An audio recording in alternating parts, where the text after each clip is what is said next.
अस्सलाम वालेकुम। तो वेलकम बैक टू आती एडिटिंग ज़ोन। तो दोस्तों, वेलकम करता हूँ आपका आती एडिटिंग ज़ोन में। तो दोस्तों, उम्मीद करता हूँ आप सब खैरियत से होंगे। तो दोस्तों, मैं भी बिल्कुल ठीक हूँ। तो आज हम कुछ इस तरह की फ़ोटो एडिटिंग करने जा रहे हैं। तो इस तरह की फ़ोटो एडिटिंग करने के लिए सबसे पहले हम अपने एयर ब्रश ऐप को ओपन कर लेंगे। तो मैं इसे ओपन कर लेता हूँ। ओपन करने के बाद मैं अपनी पिक को ऐड करूँगा। लाइब्रेरी में चला जाता हूँ। लाइब्रेरी में जाने के बाद अपनी जो पिक मैं लेना चाहता हूँ वो ले लेता हूँ। तो इधर से मुझे जो ठीक लगेगी मैं वो ही लूँगा। तो मैं ये पिक लेना चाहता हूँ तो मैं इसे ले लेता हूँ। और लेने के बाद इधर ही आपने रीटच पे रहने देना है। रीटच पे तो इधर मैं मैजिक पे करता हूँ। मैजिक पे करने के बाद ये स्मूथ भी आप देख सकते हैं कि ऑटो ये लग गया, लेकिन मैं इसे ऑटो नहीं लगाता, इसे बैक कर देता हूँ और ख़ुद ही यूज़ करूँगा। एक एक ऑप्शन को खुद ही स्मूथ करूँगा। तो मैं इसे स्मूथ को इस तरीके से इस्तेमाल कर लेता हूँ।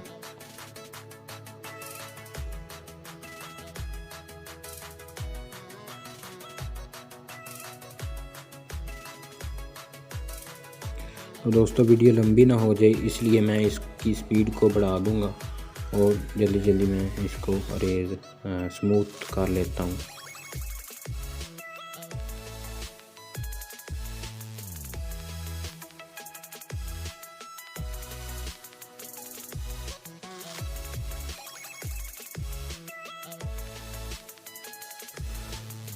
तो दोस्तों, आप देख सकते हैं बहुत ही अच्छे तरीके से मेरा फेस स्मूथ हो गया है। तो इसके बाद मैं नेक्स्ट पे चला जाऊंगा और इधर स्किन टोन पे आ जाऊंगा। स्किन टोन पे आने के बाद इधर मैं स्किन टोन पे ये वाला स्किन टोन ले लेता हूँ और इस पिक को जूम कर लेता हूँ। जूम करने के बाद इसको साइज़ को थोड़ा कम कर देता हूँ और इधर से इसको थोड़ा ना पहले रेज कर लेता हूँ।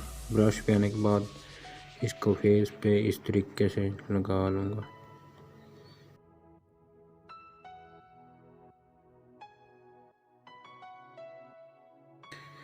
तो दोस्तों, आप देख सकते हैं स्किन टोन भी मैंने अपने फेस पे लगा लिया है। तो अब मैं स्ट्रेच पे जाता हूँ। स्ट्रेच पे जाने के बाद इसे थोड़ा ऊपर करता हूँ और जिधर मेरे हेयर हैं मैं कर लेता हूँ और इस तरीके से इनको ऊपर उसको उठा देता हूँ। इतना उठा देता हूँ और डन कर देता हूँ।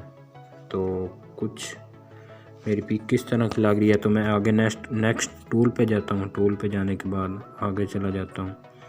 इधर जाने के बाद बैकग्राउंड को सिलेक्ट करता हूँ और बैकग्राउंड यहाँ से चेंज भी हो सकता है, लेकिन मैं इसे नहीं चेंज करूँगा और बैकग्राउंड को थोड़ा मैं ब्लर करूँगा। तो ऑटो पे करता हूँ। ऑटो करने के बाद थोड़ा सा इसे कम कर देता हूँ, इतना रहने देता हूँ और डन कर लेता हूँ। इसके बाद मैं डन कर देता हूँ और मेकअप पे आ जाता हूँ।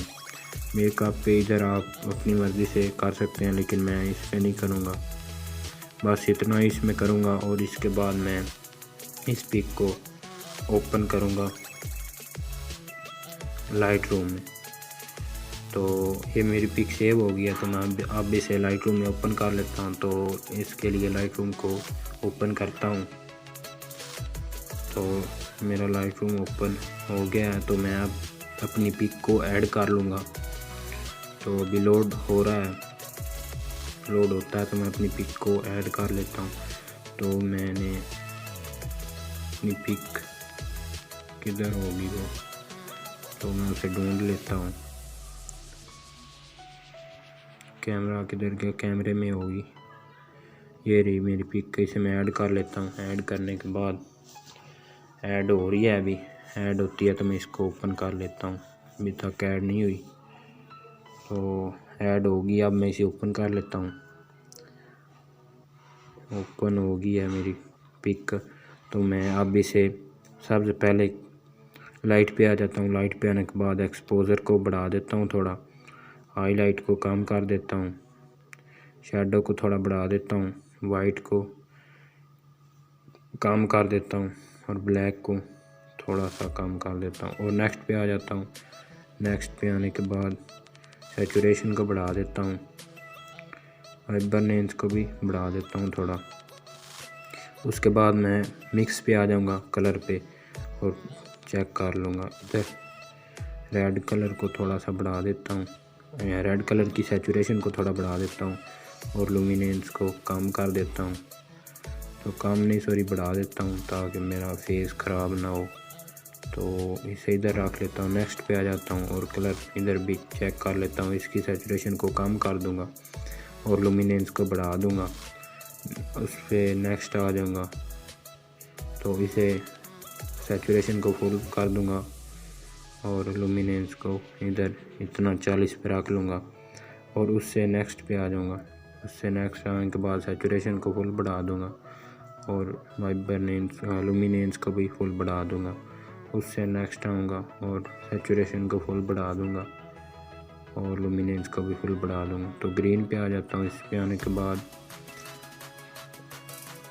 मैं थोड़ा सा लुमिनेंस को बढ़ा देता हूँ साथ ही, ताकि मेरे कुछ कपड़ों का कलर ना ख़राब हो।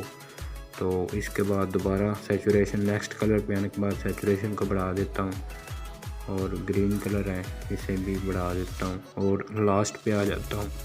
लास्ट पे आने के बाद सैचुरेशन को बढ़ा देता हूँ,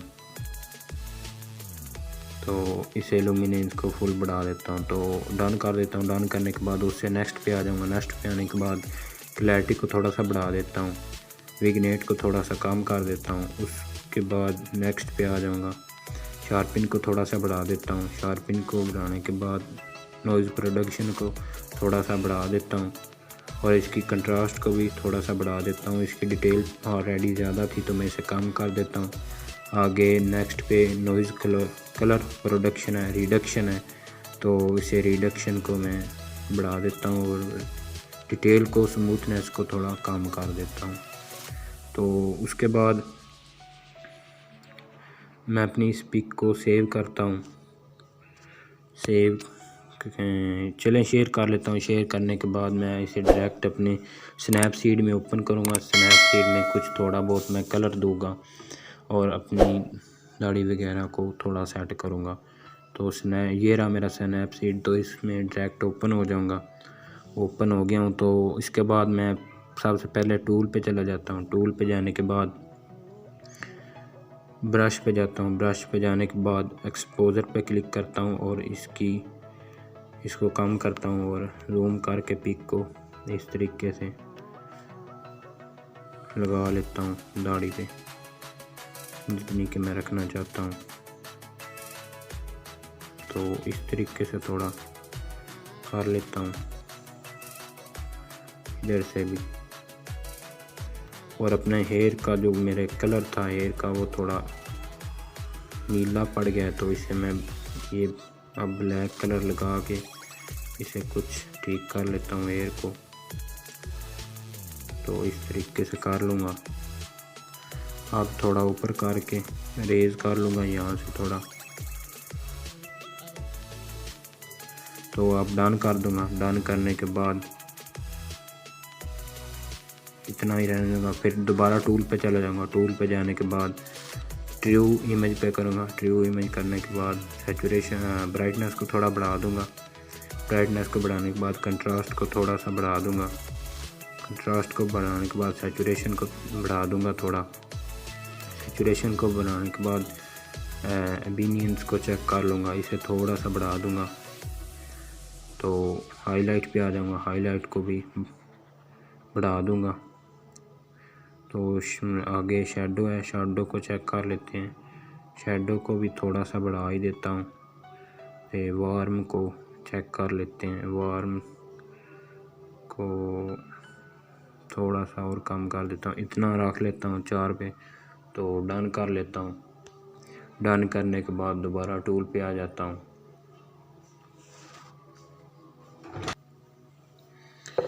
तो दोस्तों उसके बाद मैं सिलेक्टिव पे आ जाऊँगा। सिलेक्टिव पे आने के बाद फेस पे इस तरह से सिलेक्ट करूँगा और ब्राइटनेस को थोड़ा सा बढ़ा दूँगा। कंट्रास्ट को थोड़ा सा बढ़ा दूँगा, ज़्यादा नहीं बढ़ाऊँगा। सैचुरेशन को थोड़ा सा कम कर दूँगा और स्ट्रक्चर इसको चेक कर लेता हूँ कितना रख लूँ। चलो इसको मैं कम कर देता हूँ। कम करने के बाद डन कर देता हूँ। डन करने के बाद दोबारा विग्नेट पे आ जाता हूँ। विग्नेट पे आने के बाद विग्नेट चैलेंज इतना हो गया है, इतना ही रहने देता हूँ और डन कर देता हूँ। उसके बाद पोर्ट्रेट है, इसे चेक कर लेता हूँ तो कैंसिल फ़िल्टर कर देता हूँ। ये शायद इंटरनेट अगर ऑन होगा तो फिर ही ये वर्क करेगा, वैसे नहीं करेगा, तो इसे मैं नहीं यूज़ करता। तो मेरे फेस पे अगर कोई दाने वगैरह होते तो मैं हीलिंग के ज़रिए उसे रिमूव कर सकता था, लेकिन अब मेरे फेस पे कोई है नहीं दाना तो मैं नहीं करूँगा। अब डिटेल पे जाऊँगा। डिटेल पे जाने के बाद इस तरीके से कुछ थोड़ा सा इसे डिटेल को काम कर दूँगा और डन कर लेता हूँ। तो दोस्तों आप देख सकते हैं बहुत ही अच्छे तरीके से पिक एडिट हो गई है। तो दोस्तों अगर मेरी वीडियो पसंद आती है तो मेरी वीडियो को लाइक किया करें, कमेंट भी किया करें। तो